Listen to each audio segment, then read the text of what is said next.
الحقيقة إن زيارتي لمستشفى سرطان الأطفال دي يعني ادت للإنسان نوع من التنبيه الشديد جدا.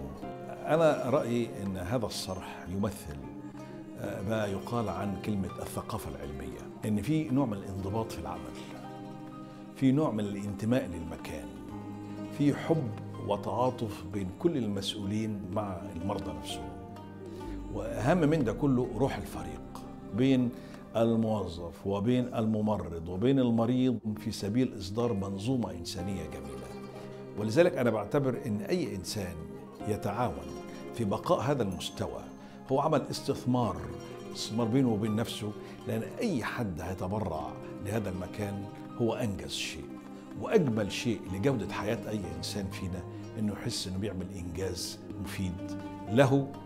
وللآخر وللآخرة.